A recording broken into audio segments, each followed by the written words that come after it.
أعوذ بالله من الشيطان الرجيم. بسم الله الرحمن الرحيم. ضربت عليهم الذلة أينما ثقفوا إلا بحبل من الله وحبل من الناس وباءوا بغضب من الله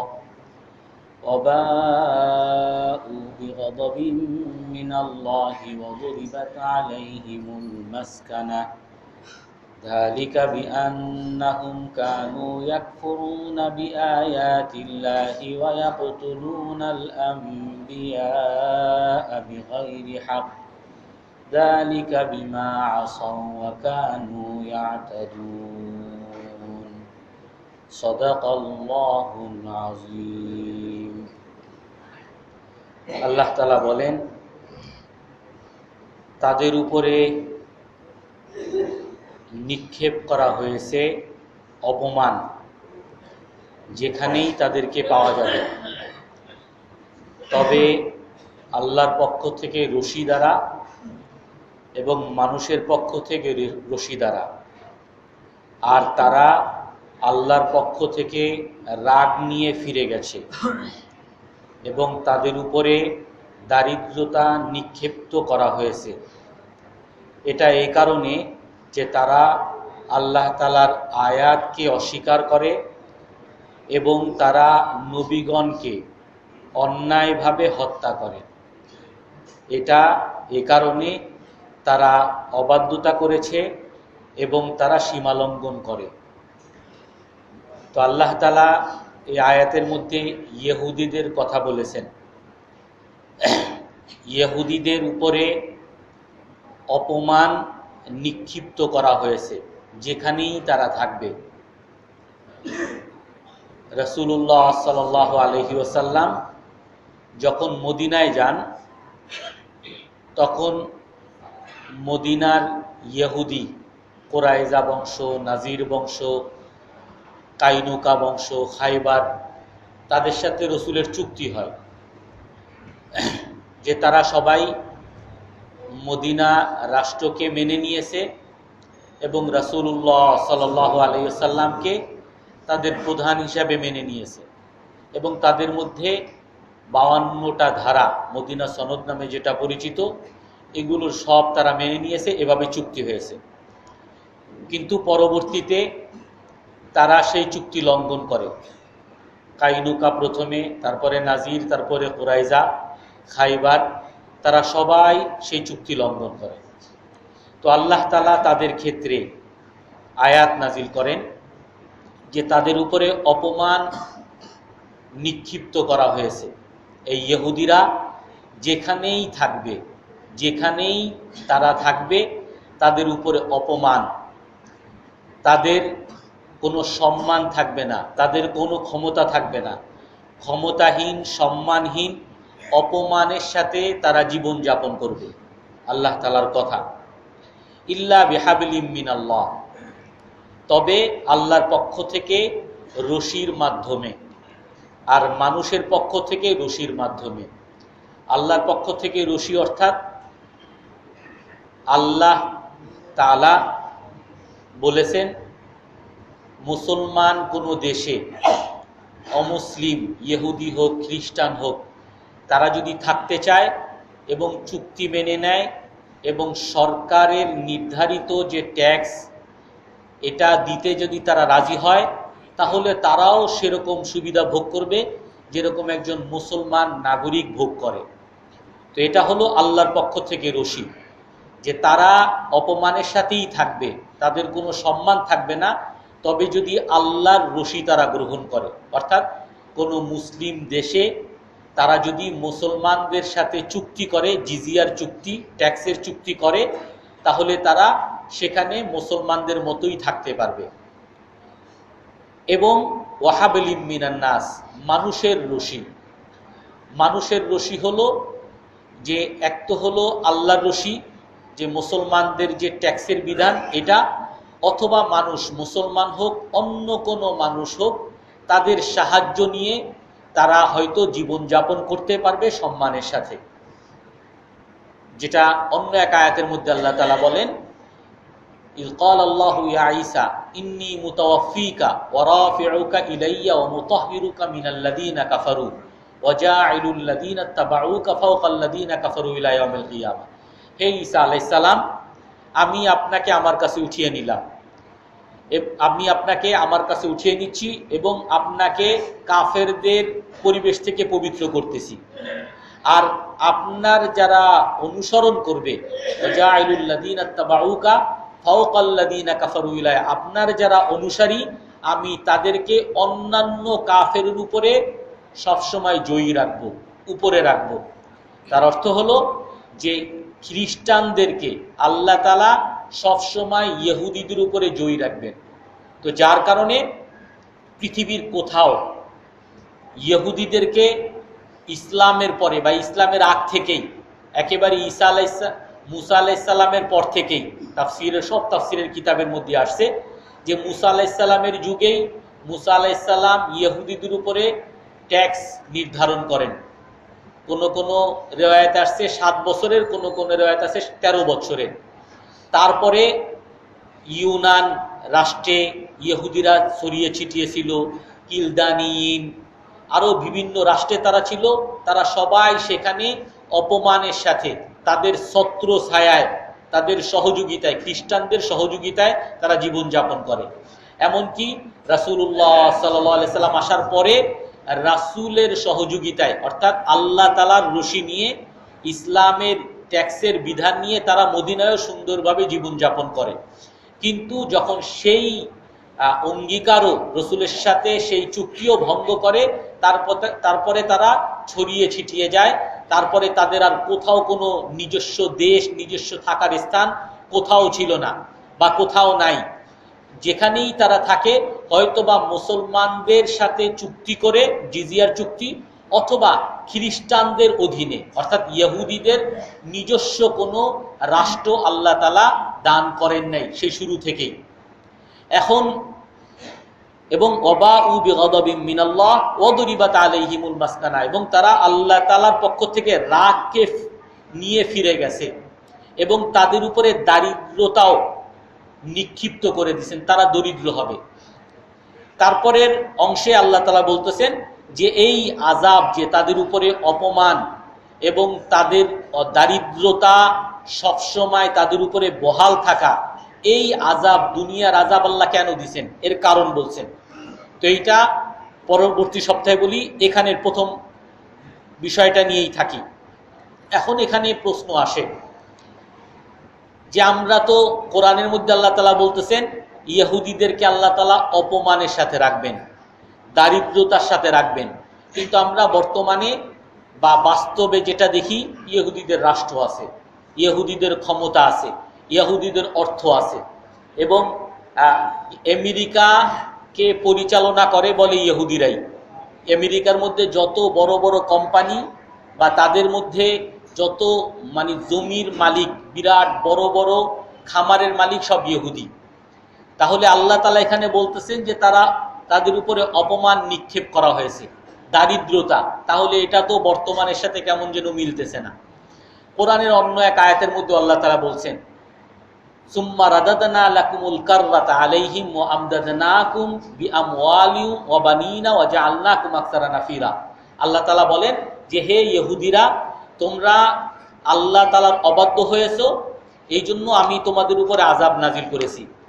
ওয়া কাদাইনা ইলা বানি ইসরাঈলা ফিল কিতাব লা তুফসিদুন্না ফিল আরদি মাররাতাইন, যে তোমরা পৃথিবীর মধ্যে বিশৃঙ্খলা, সন্ত্রাস করেছো, যার কারণে আমি তোমাদের উপরে আযাব নির্ধারণ করেছি। কি আযাব? ফাইজা জা ওয়াদু উলাহুমা বাসনা আলাইকুম ইবাদাল্লানা। প্রথম আমার আযাব হলো যে আমি আমার কিছু বান্দাকে পাঠাবো, তোমাদেরকে শেষ করে দিবে।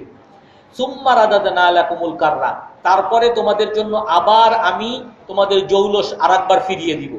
ওয়া আমদাদনাকুম বিআমওয়াল, আর তখন আমি তোমাদেরকে সহযোগিতা করব সম্পদের দ্বারা, ছেলে মেয়ে দ্বারা। ওয়া জাআলনাকুম আকসারা নুফুরা, আর তোমাদের প্রভাবও আমি করে দিব। তারপরে আবার তোমাদেরকে ধরব, তোমাদেরকে আমি 2 বার ক্ষমতা দিব, তারপরে 2 বার তোমাদেরকে শেষ করব। তো অনেক মুফাসসিরিনে কেরাম বলেন এটা যে আল্লাহ তাআলা তাদেরকে ওই রাসূলের আগের যুগে তাদের একটা ক্ষমতা দিয়েছিলেন।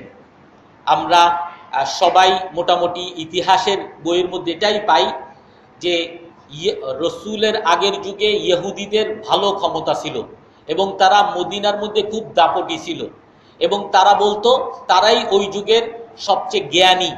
তারা আহলুল কিতাব, তাদের কাছে তাওরাতের কিতাব ছিল, জ্ঞান ছিল, তারা জ্ঞানী হিসাবে পরিচিত ছিল, তারা যুদ্ধবাজ হিসাবে পরিচিত ছিল, অর্থনীতিবিদ হিসাবে তারা পরিচিত ছিল এবং সবাই তাদের কাছে ধর্ণা দিত এবং তারা বলতো যে এবং তারা সবাই সেই মদিনায় একত্রিত কেন হয়েছে, সব ইহুদি মদিনায় একত্রিত হয়েছে কেন হয়েছে, তারা তাদের কিতাবে পেয়েছে শেষ যুগে এই মদিনায় একজন নবী আসবে, শেষ নবী আসবে। তারা একত্রিত হয়েছে যে আমরা সেই শেষ নবীর অনুসারী হব আর শেষ নবীর মাধ্যমে আমরা সমস্ত বিজাতি, খ্রিস্টান, কাফের, মুশরিক সবার উপরে আমরা শাসন করব। এই উদ্দেশ্যে তারা মদিনায় একত্রিত হয়েছে। আর যার কারণে রসুলের আগের যুগে মদিনায় তাদের বিরাট দাপট ছিল, তাদের অর্থ সম্পদ অনেক ছিল এবং তাদেরকে সবাই জ্ঞানী হিসাবেই জানতো। কিন্তু কোরআনের মধ্যে আছে ফালাম্মা জাআহুম মা আরাফু কাফারু বি, তারা মনে করছিল যে তাদের ইহুদি বংশের মধ্যে একজন নবী হবে, কিন্তু নবী হয়েছে মক্কায়, তাদের বংশে হয় নাই, কুরাইশে হয়েছে, ওখান থেকে মদিনায় আসছে। যেহেতু তাদের ইহুদিদের মধ্যে হয় নাই, অন্য বংশে হয়েছে, এই জন্য তারা হাসাদাম মিন ইনদিয়ান, কোরআনের আয়াতে আছে, হিংসা করে, তারা জানে উনি সত্য নবী, রাসূলুল্লাহ সাল্লাল্লাহু আলাইহি সাল্লাম সত্য নবী, তারা জানে, পুরোপুরি জানে, কিন্তু তারপরেও হিংসা করে যে তাদের ক্ষমতা, তাদের দাপট, তাদের অর্থ, তাদের এই সমস্ত মানুষের উপরে মাতব্বরি, তাদের হাত ছাড়া হয়ে যাবে, এই জন্য শেষ নবীকে তারা আর মানে নাই।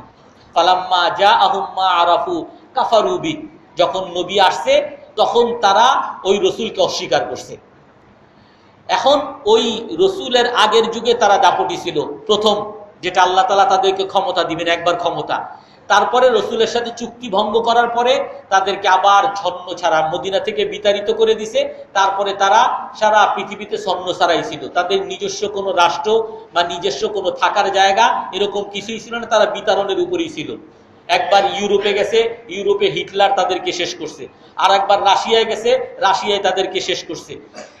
সর্বশেষে তারা সবাই ওই ইসরায়েলের মধ্যে, ফিলিস্তিনের একটা অংশের মধ্যে তারা এসে আবার একত্রিত হয়েছে। অনেক মুফাসসিরিন ইকরাম বলেন যে আল্লাহ তাআলা যে বলছেন দ্বিতীয়বার আবার তোমাদেরকে আমি ক্ষমতা দিব, ওয়া আমদাদনাকুম বিআমওয়াল, তোমাদেরকে আমি সম্পদ দ্বারা সহযোগিতা করব, তোমাদেরকে আমি ছেলে পেলে দ্বারা সহযোগিতা করব, তোমাদের প্রভাব আমি দিব, ওইটা এখন। অনেক মুফাসসিরিন ইকরাম এই তাফসীর করেন, কিন্তু অধিকাংশ মুফাসসিরিনে কেরাম বলেন যে এখানে আল্লাহ তাআলা স্পষ্ট বলে দিয়েছেন দুরিবাত আলাইহিমুজ যুল্লাহ, যে ইহুদিদের উপরে আল্লাহ তাআলা অপমান নিযুক্ত করে দিয়েছেন, আইনা মা সুকিফু, যেখানেই পাওয়া যায়।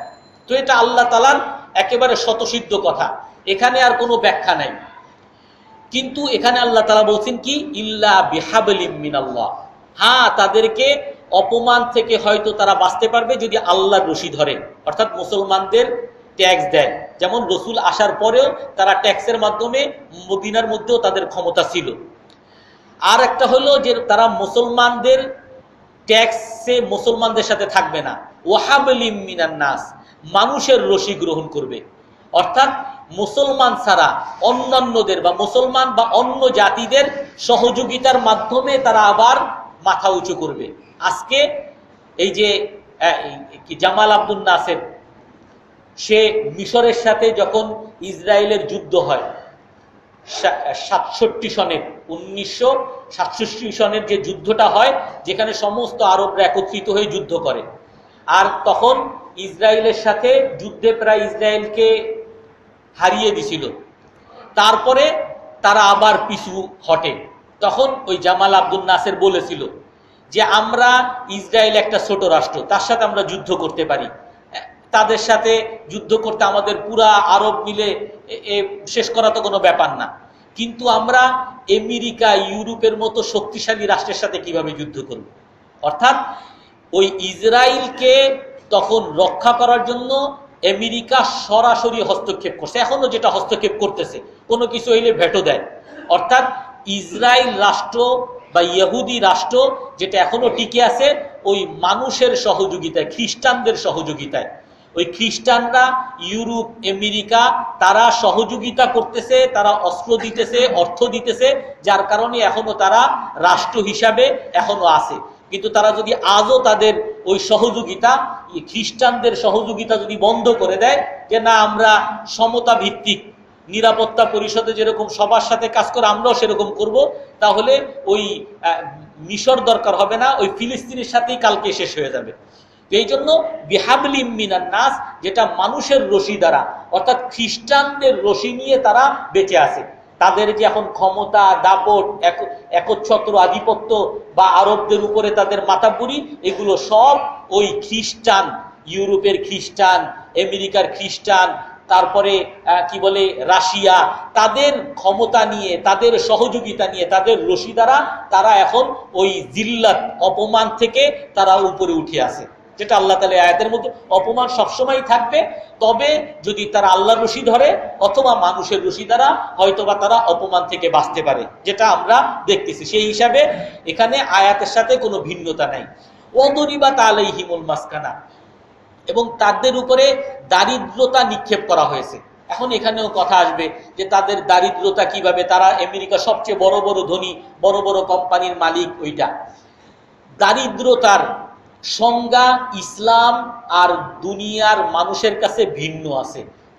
ইসলামের মধ্যে দারিদ্রতার সংজ্ঞা হলো লাইসাল গিনা আন কাসরাতিল আরাব ওয়ালাকিন্নাল গিনা গিনান নাফস। রাসূল হাদিসের মধ্যে বলেন, প্রাচুর্যতা বা ধনী হওয়া কাকে বলে? ধনী হওয়া বা প্রাচুর্যতা অনেক সম্পদ থাকার দ্বারাই সে প্রাচুর্যবান বা ধনী হিসাবে সাব্যস্ত হয় না। ইসলামে ধনী কাকে বলে? বাস্তবেও ধনী অনেক, একজনের অনেক টাকা পয়সা আছে, কিন্তু সে সব সময় ওই সিরা গেঞ্জি আর লুঙ্গি পরে। তো এরে কেউ মানুষ দেখলে কেউ তারে ধনী বলবে? কিন্তু এরকম ধনী তো অনেক আছে, সবসময় সিরা গেঞ্জি আর লুঙ্গি পরে সবসময় হাঁটে, গেঞ্জি ছাড়া, অথবা মাথায় কখনো ছাতিও দেয় না, সবচেয়ে ছোট ছোট জায়গায় থাকে, অথচ তার কোটি কোটি টাকার মালিক। ওয়ালাকিন্নাল গিনা গিনান নাফস। আর প্রাচুর্যতা কি? রাসূল বলেন প্রাচুর্যতা হলো অন্তরের প্রাচুর্যতা, অভাব মুক্ত ভাব থাকা। আর একজনের অনেক টাকা আছে কিন্তু তার অভাব শেষ নাই, আজকে মনে ফকির হয়ে যাবো, দুনিয়ার ব্যবসা, কোটি কোটি টাকার ব্যবসা, কিন্তু বাসায় বাজার করার টাকা নেই। কেন? ওই দোকান থেকে যদি টাকা নেই, আমার নতুন একটা মাল কিনবো, নতুন একটা ব্যবসা খুলবো, ওই ব্যবসা খোলা হবে না, আমি টাকা জমাইতেছি আর একটা দোকান কেনার জন্য। এখন যদি এইটা দিয়ে বাজার করি, এইটা দিয়ে যদি ছেলে মেয়েদের জামা কিনে দেই, একটু ঈদ উদযাপন করি, তাহলে আমার ওই আর একটা কোম্পানি খোলা হবে না। তো এটা হলো মনের ফকিরি, মনের অভাব। তো ওই ইহুদিদের হলো সেই অভাব। দারিদ্রতা হলো তারা সবসময় দারিদ্রতা প্রকাশ করে, কোটি কোটি টাকার মালিক, কিন্তু কখনো এক বেলা খাবার অন্যকে খাওয়াবে না, কখনো তারা কাউকে 2 টাকা দিবে না, কখনো তারা নিজেরাও পরিধান করবে না। এটা হলো ইহুদি। এমনকি আমরা এই যে অনেকেই যারা কি বলে, এখন আবার কারো উপরে দোষ হয়ে যায় কিনা, অনেকেই কলকাতা যায়, বলে ওই জায়গার হিন্দুরা নাকি এরকম, দাদা পরের বার যখন আসবেন তখন কিন্তু অবশ্যই চা খেয়ে যাবেন, মানে এইবার চলে যান কিন্তু পরের বার চা খাবেন। অর্থাৎ এত মানে তাদের টাকা পয়সার অভাব নাই, কিন্তু কখনো মানুষকে খাওয়ানোর জন্য একটা টাকা নাই। এরকম ইহুদিদেরও অনেক টাকা, অনেক পয়সা আছে, কিন্তু তাদের সবসময় অভাব প্রকাশ। ওইটাই ওয়াদরিবাত আলাইহিমুল মাসকানা, যে তাদের উপরে দারিদ্রতা নিক্ষিপ্ত করা হয়েছে। তারা তাদের টাকা পয়সা দ্বারা তারা কোনো নিজেরা ভোগ করতে পারবে না। এই সমস্ত ধনীরা সব ইসরায়েলে এসে একত্রিত হয়েছে, বিরাট বিরাট কোম্পানির মালিক। কিন্তু ইসরায়েলে যারা থাকে তারা না নিজের বাসার মধ্যে নিরাপত্তা ভোগ করতে পারে, না তারা কোনো জায়গায় ঘুরতে পারে, না তারা একটু কি নিরাপত্তার সাথে ছেলে মেয়েদেরকে পড়াইতে পারে। তাদের ভোগ করার দুনিয়ার যেটা আরাম বলতে বা আরাম প্রিয়তা, বিলাসিতা বা একটু মজা করা, এগুলো তাদের কিচ্ছু নাই। না ইসরায়েলের মধ্যে আছে, না আমেরিকায় যারা থাকে তাদের মধ্যে আছে। এক তো হলো তারা কৃপণ, এই কারণে ফকির, আর একটা হলো টাকা থাকলেও সেগুলো ভোগ করার তাদের সুযোগ নেই। এই জন্য ওয়াদরিবাত আলাইহিমুল মাসকানা, আল্লাহ তাআলা যে বলছেন তাদের উপরে দারিদ্রতা আল্লাহ তাআলা নিক্ষিপ্ত করে দিয়েছেন। তো এই আল্লাহ তাআলার একটা কথা হলো যে আল্লাহ যেটা বলবেন এইটাই সত্যি, এর মধ্যে মিথ্যা হওয়ার কোনো সুযোগ নাই। এই যদি আমরা কেউ সন্দেহ করি তাহলেও গুনাহ হবে। দ্বিতীয়, যদি এখন আমি ওই আল্লাহর কথা নিয়ে যদি দুনিয়ার সাথে মিলাতে যাই, তাহলে আমি ওই কোরআনের সত্যতা আমি সব খুঁজে পাবো, এক এক করে সব খুঁজে পাবো।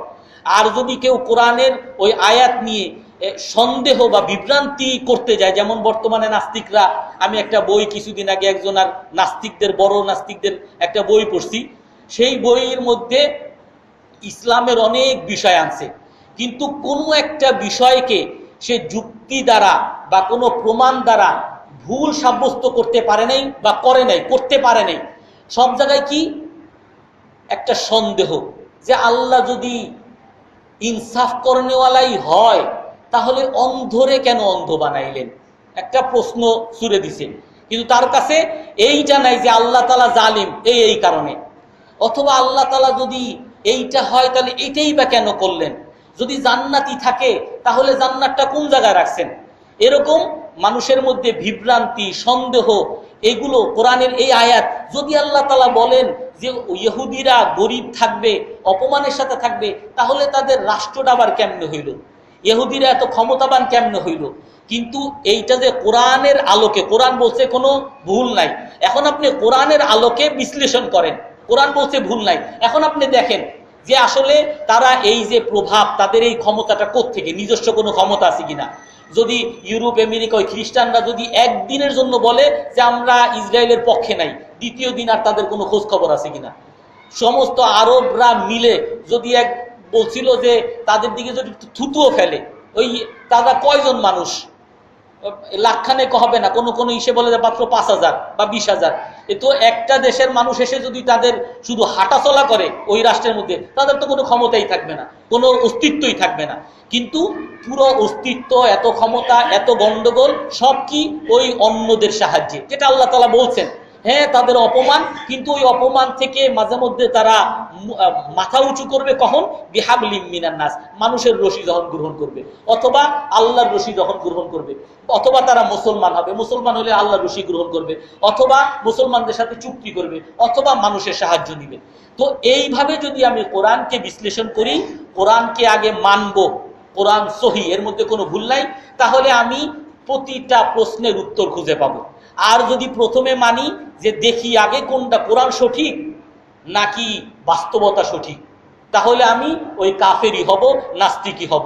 আল্লাহ তাআলা এই কোরআনের মধ্যেই বলছেন ইউদিল্লু বিহি কাসীরা ওয়া ইয়াহদি বিহি কাসীরা, আমি এই কোরআনের দ্বারা অনেককে সঠিক রাস্তা দেখাবো, আর এই কোরআনের দ্বারাই আমি অনেককে পথ হারা করব। কোরআন পড়বে আর তার কাছে লাগবে কি কি জানো, এটা কেমন কথা, আর সে কাফের হইতে থাকবে। আর আরেকজন কোরআন পড়বে, এর দ্বারা তার ঈমান বাড়তে থাকবে। আল্লাহ তাআলা আমাদের সবাইকে সঠিক জিনিস বুঝার তৌফিক দান করেন।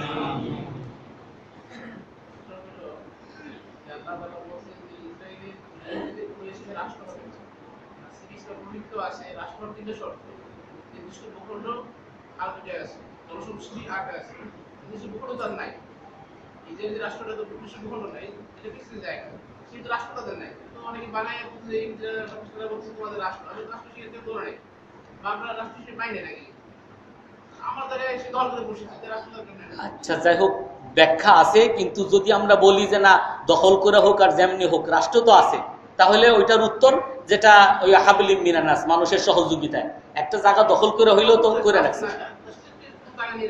আচ্ছা, ওই প্রশ্ন করলে আবার আমাদের বিরুদ্ধে প্রশ্ন করবে, মুসলমানরাও তো আইসা অমুক অমুক দেশ দখল করছে, এমন মুসলমানদের রাষ্ট্র বানায় ফেলছে, তাইলে উত্তরে আমরা আবার ধরা খাবো, সমস্যা নেই, যেটা বলছি ওইটা ধরে রাখেন। জি,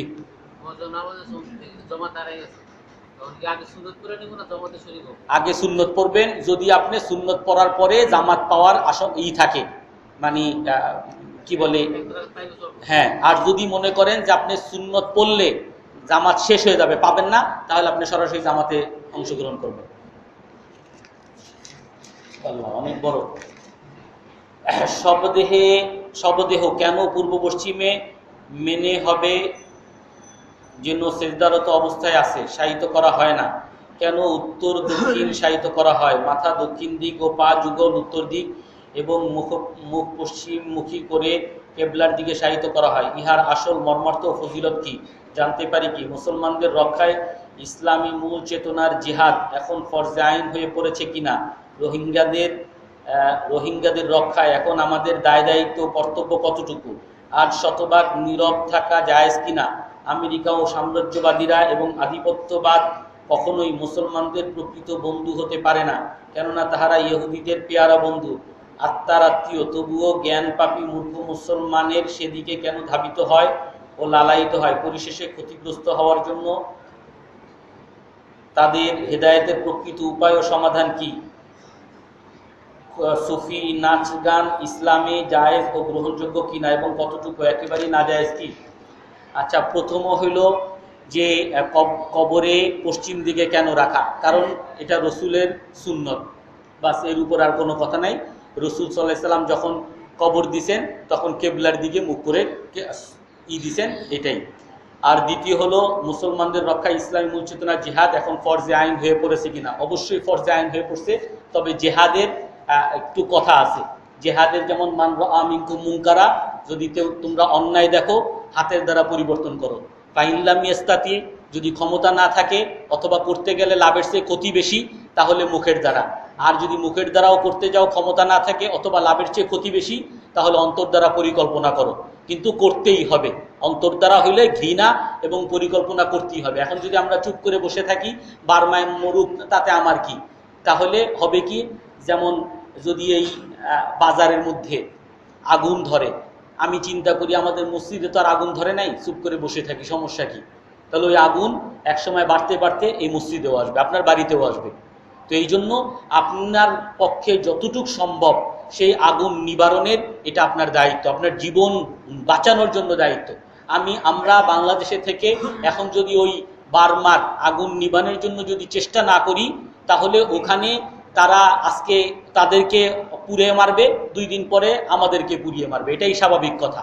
কিন্তু কথা হইলো আমার ক্ষমতা এবং আমার লাভের চেয়ে ক্ষতি কতটুকু, এগুলো দেখে তারপরে করতে হবে। এখন একেবারে জজবাই উঠলো আমাদের, হ্যাঁ তারা আমাদেরকে মারছে আমরাও বৌদ্ধদেরকে ধরে মারি, তাহলে এটা রসুলের আদেশের বিরুদ্ধে যাব। রসুল বলছেন চুক্তিবদ্ধ কোনো অমুসলিম তোমাদের দেশে থাকে তাহলে তোমার যেরকম একজন মুসলমানের যেরকম অধিকার ওই কাফেরেরও সেরকম অধিকার। তোমার যেরকম নামাজ পড়ার অধিকার আছে তার মন্দিরে তার ইবাদত করার অধিকার আছে, তার মন্দিরেও তুমি হাত দিতে পারবা না, তার বাড়িতেও তুমি হাত দিতে পারবা না, তাদেরকে অসম্মানও করতে পারবা না। এই জন্য অবশ্যই আমাকে সেই চেতনা রাখতে হবে যে কিভাবে সেটা বন্ধ করা যায়, এবং যদি কেউ তাদের পক্ষে কথা বলে, মুসলমানদের বিপক্ষে কথা বলে, অবশ্যই আমাকে রুখে দাঁড়াইতে হবে, যেটা আমি এই শুক্রবারও এটা নিয়ে বিস্তারিত আলোচনা করছি। তারপরে আমেরিকা সাম্রাজ্যবাদীদের, অবশ্যই তারা ইহুদিদের বন্ধু, এটা আমরা এই এত 3-4 সপ্তাহ ধরে এইটি বয়ান করতেছি যে কাফেররা কখনোই মুসলমানদের বন্ধু না। আর কোনো মুসলমান কাফেরকে যদি মুসলমানকে বাদ দিয়ে বন্ধু মনে করে, কোনো বন্ধুত্বের কিছু স্তর আছে, কোনো বন্ধুত্বের কারণে কাফেরই হয়ে যাবে। আর যদি বন্ধুত্বের কারণে কাফের নাও হয়, কমপক্ষে সবচেয়ে কবিরা গুনাহ হবে যদি কোনো কাফেরকে বন্ধু কেউ ভাবে বা বানায়, বন্ধুত্বের মতো আচরণ করে। এগুলো আমরা বিস্তারিত ধাপে ধাপে কিভাবে তাদের সাথে আচরণ করতে হবে, কিভাবে তাদের সাথে বেচা কিনা করতে হবে, এগুলো আমি সব বিস্তারিতই আলাপ আলোচনা করছি। সুফি নাচ গান বলতে কোনো সুফি নাচ গান আর ইসলামী নাচ গান আর অনইসলামিক নাচ গান নাই। নাচ গান তো নাচ গানই, তো নাচ গান জায়েজ নেই। হাদিসের মধ্যে আসছে যে শেষ জমানায় একটা উম্মত আসবে বা একটা যুগ আসবে, তখন তারা মদকে অন্য নাম দিবে, মদকে বলবে ড্রিঙ্কস খাইলে সমস্যা নেই, আসো আমরা একটু মজা করি। আবার নাচ গানকে তারা নাম দিবে কি একটু কনসার্ট করি, অথবা একটা মেলা করি, অথবা বৈশাখী সন্ধ্যা করি, এরকম অন্য নাম দিবে। আর তারপর তারা বেবিচারকে তারা আনন্দ নাম দিবে, এখন আসো আমরা একটু আনন্দ করি, একটু ইফটিজিং করি, একটু বান্ধবীর সাথে ডেটিং করি, এরকম ভিন্ন নামে তারা এগুলো করতে থাকবে। আজকে আমাদের যেগুলো বর্তমানে আমরা দেখতেছি, এই জন্য ওইটা হলো কিয়ামতের আলামত। আল্লাহ তাআলা আমাদের সবাইকে এগুলো থেকে হেফাজত থাকার তৌফিক দান করেন। জি,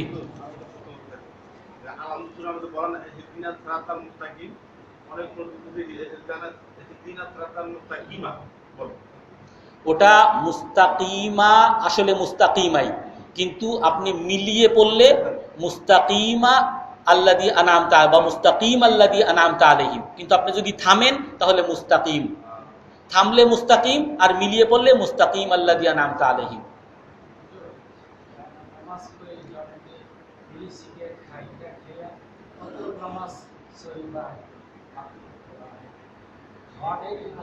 আচ্ছা, নামাজ এক বিষয়, বিড়ি সিগারেট আর এক বিষয়। বিড়ি সিগারেটের সাথে নামাজের কোনো সম্পর্ক নেই। আমি বিড়ি খেয়ে যদি নামাজ পড়ি তাহলে আমার নামাজের কোনো ক্ষতি নেই। হ্যাঁ, যদি আমার মুখে গন্ধ থাকে তাহলে নামাজ মাকরু হবে। বাকি বিড়ি সিগারেট আলাদা জিনিস। সিগারেট খাওয়া হারাম। আগের যুগের কোনো মানুষ, কোনো আলেম বলতেন এটা মাকরু, কারণ তখনকার সময় এটা প্রমাণিত হয় নাই যে বিড়ি সিগারেট এরা মানুষের জন্য ক্ষতিকর। হাদিসের মধ্যে আছে যেটাই কুল্লু মুদিররিন বিসিহা ফাহুয়া হারাম, শরীরের জন্য যেটাই ক্ষতিকর এটা যখন সাব্যস্ত হয়ে যাবে এটা ব্যবহার করা হারাম। যেমন কেউ বিষ খাওয়া হারাম, এমনিভাবে সিগারেট খাওয়া হারাম, কারণ সিগারেট খাইলে এটা এখন প্রমাণিত যে আপনার ফুসফুস নষ্ট হয়, শরীর নষ্ট হয়, অন্য পরিবেশ নষ্ট করেন, অতএব এটাও হারাম। ওলামায়ে কেরাম এটাই বলেন।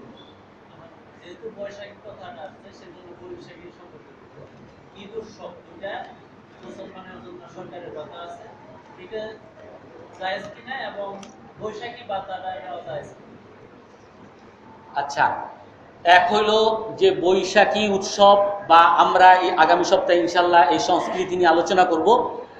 এরকম ইসলামী হাদিসের মধ্যে আসছে, রসুল যখন মদিনায় গেছেন, মদিনায় যাওয়ার পরে দেখে মানুষ একটা দিন উদযাপন করতেছে। বলে তোমরা এটা কি করো? বলে এটা আমরা ঈদ হিসাবে উদযাপন করি, যে আল্লাহ তাআলা এর পরিবর্তে তোমাদের উত্তম দুইটা ঈদ দান করছেন, সেটা তোমরা ব্যবহার করো, সেটা তোমরা উদযাপন করো। একটা হলো ঈদের কোরবানির ঈদ, আর একটা হলো ঈদুল ফিতর। এছাড়া কোনো ঈদ মুসলমানদের নাই। মুসলমান কেউ যদি বিশ্বাস করে তাহলেও কবিরা গুনাহ হবে, যদি বিশ্বাস করে তাহলে তো কুফুরির মতো হইতে পারে, কিন্তু এগুলো উদযাপন করা হারাম। এই জন্য মানে এরকম ঈদ উৎসব বা বৈশাখী উৎসব এগুলো মুসলমানদের জন্য বৈধ না। তবে এখন সরকারে যদি দেয় তাহলে কি করব? এখন সরকারে দেয়, এখন অনেকে বলে এটা সরকারে আমার হিসাবে দেয়, কি বলে আমার বেতনের একটা অংশ হিসাবে দেয়, বা আমি সরকারের কর্মকর্তা এই হিসাবে দেয়, অনেকে অনেক রকম বলে। কিন্তু আমি বলবো যে যেহেতু একটা সন্দেহজনক আসছে, আর রসুল বলছেন সন্দেহজনক যত সম্পদ থাকবে এগুলো থেকে তোমরা বেঁচে থাকো, তাহলে হারাম থেকে বাঁচতে পারবা। আর আপনার যখনই যেটা হইতেও পারে নাও হইতে পারে, তাহলে এটা সুদও হইতে পারে লাভও হইতে পারে, তখন ওই সুদ খাওয়া শুরু করে দিব। এই জন্য এগুলো থেকে বাঁচা উত্তম। আমি বলবো না যে এগুলো হারাম।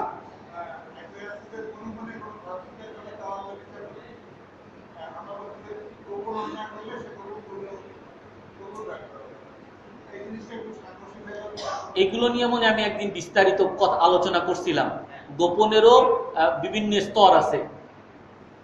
একটা হলে আমি আপনার সংক্ষেপে বলি, যদি কেউ মনে মনে কোনো সওয়াবের নিয়ত করে তাহলে হাদিসের মধ্যে আছে সওয়াব তার আমলনামায় লিখে দেওয়া হবে। আর যদি কেউ কোনো গুনাহের নিয়ত করে তাহলে আল্লাহ তাআলা তার আমলনামায় গুনাহ লিখবে না যতক্ষণ পর্যন্ত সে সেই গুনাহ না করে। আর যদি গুনার নিয়ত করেও গুনাহ যদি ত্যাগ করে তাহলে উল্টা আরো তার সওয়াব দান করবে। কিন্তু আর এক জায়গায় আসছে, যদি মানুষ ইচ্ছা করে ইচ্ছার জন্য তাকে ধরবে। এখন সেই ইচ্ছা কোনটা? সেই ইচ্ছা হলো যে আপনাকে আমি কি বলে হিংসা করা, এগুলো মনের অনেক গুনাহ আছে। হিংসা করা, তারপর আপনার ব্যাপারে খারাপ ধারণা করা, এগুলো যদিও মনের বিষয় কিন্তু এগুলো করতে আল্লাহ তাআলা নিষেধ করছেন, কারণ এগুলো গুনাহ, কবিরা গুনাহ। কারো ব্যাপারে খারাপ ধারণা করা, তারপরে কাউকে হিংসা করা, কাউকে ঈর্ষা করা, এগুলো হারাম। তো যেই সমস্ত বিষয়গুলা মনের, কিন্তু আল্লাহর রাসূল স্পষ্ট বলছেন এগুলো হারাম, সেগুলোর ক্ষেত্রে গুনাহ। আর বাকি যেগুলো সাধারণ গুনাহ সেগুলোর ব্যাপারে কেউ যদি ইচ্ছা করে, যেমন আমি ইচ্ছা করলাম সিনেমা দেখব, কিন্তু আমি সিনেমা দেখলাম না, না দেখলে আমাকে আল্লাহর সওয়াব দিবেন। আর যদি আমি ওই সিনেমার নিয়ত করছি এর দ্বারা আমার আমলনামায় গুনাহ লিখবেন না যতক্ষণ পর্যন্ত সেই গুনাহটা আমি না করি। হ্যাঁ হ্যাঁ, জি এটাও গুনাহ, জি এটাও গুনাহ, এটাও গুনাহ। এক জায়গায় আসছে যে দুনিয়াটা বা দুনিয়াদার চার রকম, দুনিয়াদার চার রকম। তার মধ্যে একজন মানুষ হলো সে দুনিয়া পাইছে আর তার ইচ্ছা ছিল যে আমি যদি দুনিয়া পাই তাহলে আমি অনেক মানুষকে দান করব। তো সে দুনিয়াও পাইছে এবং সে দুনিয়াটা দানও করছে। এ হলো সবচেয়ে উত্তম ব্যক্তি। আর একজন সে নিয়ত করছে তা আমি যদি দুনিয়া পাইতাম আমি অনেক দান করব, কিন্তু সে দুনিয়া পায় নাই, তো আল্লাহ তাআলা তাকেও ওই দান সদকা করার সওয়াব আল্লাহ তাআলা তাকে দিবেন। তো আর এক ব্যক্তি সে নিয়ত করছে যদি আমি দুনিয়া পাই তাহলে আমি এই খারাপ কাজে এই খারাপ কাজ করব, সে নিয়ত করছে এইটা। যদি এরকম নিয়ত করে তাহলে সে ওই যে গুনাহের নিয়ত করছে, দুনিয়া পাইলে যে গুনাহটা হইতো সেই গুনাহ তার আমলনামায় লেখা হবে। যদি ওই মানে দুনিয়া এই জন্য সে পাইতে চায় যে সে এটা পাইলে এই গুনাহ করবে, তাহলে এগুলা তার আমলনামায় লেখা হবে। যদি তার ওই সংকল্প মানে পাক্কা হয় আর সে মানে সুযোগের কারণে পাইতেছে না, সুযোগ পাইলে সে করবে, তাহলে সেই ক্ষেত্রে তার জন্য গুনাহ লেখা হবে। তো কিছু কিছু অন্তরের গুনাহ এগুলো গুনাহ হিসাবে সাব্যস্ত, যেগুলো স্পষ্ট হাদিসের মধ্যে আসছে। আর তাছাড়া অন্তরের মধ্যে যা কিছু আসবে সব আল্লাহ তাআলা মাফ করে দিবেন, এটাই। আর ইন্নাল্লাহা ক্বাদ তাজাওয়াজা আন মা ওয়াসওয়াসাত বিহি সুদুরুনা, হাদিসের মধ্যে আসছে আমাদের অন্তরের মধ্যে যত গুনাহের ওয়াসওয়াসা আসবে, শয়তান যত কুমন্ত্রণা দিবে, আল্লাহ তাআলা এই সকল গুনাহ মাফ করে দিবেন। সুবহানাল্লাহ। জি, আর কে সর্বশেষ দুইটা প্রশ্ন? জি, মহিলাদের জুম্মা আর ঈদের নামাজ আছে কিনা? আছে, জুম্মা ঈদের নামাজ দুটোটাই আছে, হ্যাঁ এটাও আছে, কিন্তু শর্ত হইল যে তাদের জন্য আলাদা ব্যবস্থা থাকতে হবে, আলাদা জামাত, পর্দার পুরোপুরি মেন পুরা থাকতে হবে, মানে এখানে কোনো ফিতনার আশঙ্কা থাকতে পারবে না। এখন হযরত আয়েশা রাদিয়াল্লাহু তাআলা আনহার যুগে কেউ কেউ এরকম মসজিদে যেতে চেয়েছিলেন, আর হযরত ওমর রাদিয়াল্লাহু তাআলা আনহু নিষেধ করছেন। তখন হযরত আয়েশা রাদিয়াল্লাহু তাআলা আনহা উনি বলছিলেন যে রসুল যদি এই যুগে থাকতেন, সেই হযরত ওমরের যুগে বলেন, রসুল যদি এই যুগে থাকতেন তাহলে নারীদেরকে মসজিদে যাওয়া থেকে নিষেধ করতেন, ওই ফিতনার কারণে, যে রাস্তায় যাবে পুরুষরা রাস্তায় দাঁড়ায় থাকবে, তো এর দ্বারা নামাজের যত সওয়াব হবে এর চেয়ে ওই এদিক ওদিক তাকানোর আরো বেশি গুনাহ হবে। এই জন্য ওলামায়ে কেরাম বলেন হ্যাঁ নামাজ তো আছে, রসুলের যুগে নামাজ পড়ছে, মহিলারা নামাজ পড়ছে, জুম্মা পড়ছে, ঈদের নামাজও পড়ছে, সাধারণ নামাজও পড়ছে, এই জন্য ইসলামে আছে। কিন্তু শর্ত হলো যে তাদেরকে পুরোপুরি আলাদা ব্যবস্থা এবং সমস্ত ফিতনা থেকে মুক্ত রাখতে হবে। না না, ঘরে পড়া যাবে না। হ্যাঁ, ঘরে ঘরে জোহর পড়বে।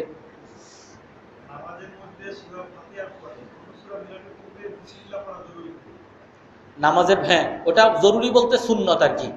আপনি যদি কোনো সময় ভুলে নাও পড়েন তাহলে নামাজের কোনো ক্ষতি নেই, সুন্নত তরক হবে আর কি, একটু ছোটখাটো মাকরুহ হবে আর কি। সুবহানাকাল্লাহুম্মা বিহামদিকা আশহাদু আল্লা ইলাহা ইল্লা আনতা আস্তাগফিরুকা ওয়া আতুবু ইলাইক।